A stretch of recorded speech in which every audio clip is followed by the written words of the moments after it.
I'm just waiting for a rip at the shoulder. I don't think it'll be the shoulders. It's always like right in here. You can see like the tension. Forearms. I've been working out so much, lifting all that food towards my face. This is my workout.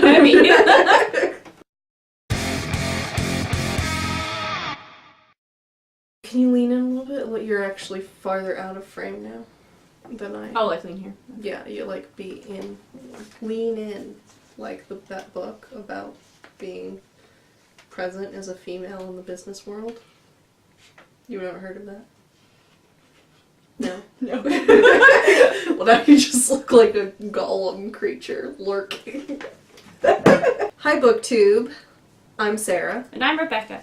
And today is Wednesday, which means Top 5 Wednesday. Top It was like- 5 Wednesday. We couldn't just do it at the same time. We don't plan things. Wait, let's try it again. Okay. 1, 2, Top 5. Top 5 Wednesday. Great, alright. Top 5 Wednesday is a Goodreads group run by Sam over at Thoughts on Tomes, and we'll leave a link down below if you want to check out the topics. And this Wednesday, the topic is hidden gems. Hidden gems in your favorite genre. Yeah, I have a hard time picking a favorite genre. But for today, I'm going to talk about romance, just because I'm a little more opinionated about my romance, and I think that sometimes the hidden gems of that particular genre are the most important. Mm-hmm.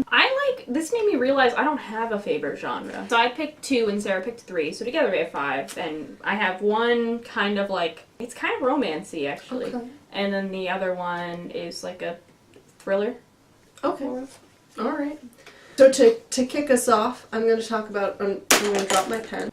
I'm going to talk about an author that I have mentioned before, but I'm just going to reiterate because she's one of my favorites, and her name is Grace Draven. She does have some newer series, which we're going to keep reading as they come out. So I'm going to recommend the first book of hers I ever read, which brought me into her fandom forever, which was called Master of Crows. It's kind of a classic, like, reclusive guy. Woman from the outside world is thrown into his world, and, you know, and then romance ensues. It's just really fun, and if you like fantasy, she's a definite go. First one I want to talk about was recommended to me by Matthew.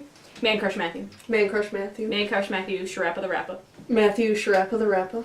But he had like a build your own Rex video. Yeah, I love those videos. Those were some good videos. Yeah, so I got nice and specific, and he recommended a book to me called Passing Strange by Ellen Klages. This is like a very short book. I remember you saying you were going to read this. Now I'm interested to hear what you have to say. It was very good. Yeah. It's a little more description maybe than you need in some things, especially for a short book. It takes place, I don't want to say too much because you'll give away the plot, but it is about lesbians in San Francisco in like the 30s. It's very sweet and cool, and there are little like bits of magic in it, so it's not like contemporary. There are like unexplained little bits of magic in the book that I really enjoy. The next author, book, series, and author that I want to talk about is the most recent one that I read, who is now, I think quickly, one of my favorites, just for her tone and her stories, Rebecca Weatherspoon.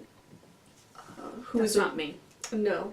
And I read her series, or I'm still reading her series, Beards in Bondage, which if you don't want to read it when you hear Beards in Bondage, which maybe you don't, maybe those aren't for you, but let me just say, for me, Beards in Bondage. Is the beard ever the bondage? No. Actually, the beard is very downplayed. Oh, they should have, like, braiding the beard, Oh, that'd putting be great. Stars in the beard. Braiding flowers into the beard. Oh, yeah. Yeah. That'd be nice. It's sort of downplayed, maybe so that in your mind it can be as much of a beard as you want. What beard do you like to picture? I prefer a bigger beard. The not mountain man? giant, No? not Okay. quite mountain man, but medium. Medium. Medium beard. I don't want just stubble, but I want it like a beard, but not like more beard than man.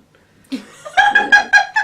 Some things that I like about the Beards in Bondage series. First of all, Rebecca Weatherspoon is a black woman, and so far all of her heroines are also black women. Her books don't have a lot of reviews on Goodreads, maybe 500 or so each, but so far I've just been blown away by her books. Like, really personal and lovely, and not overplayed. Second book I want to talk about, I have mentioned in a past video, but I don't totally remember which one. And it is The Night of the Hunter by Davis Grubb.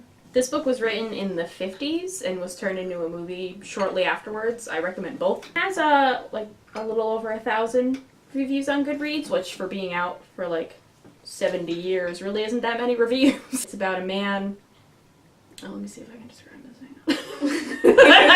So this guy had robbed someone and killed him when he robbed him and hid the money before he was arrested. And he's in prison about to be hanged. Sorry. Don't mind me. And he talks to his cellmate a little bit and brags about how he hid the money. So the guy who was in the cell with him after, the man's been hanged, he gets out and he thinks that, the murderer's children know where the money is. So he goes to find this guy's 2 children and kind of, get them to tell him where the money is. And he kind of does this by, seducing their mother a little bit. Creepy. It's very creepy. It's very dark and so good. I remember you mentioning this book before and it made me want to check it out. Yeah. Maybe I'll just watch the movie. But They're both they're great. both good. So, yeah.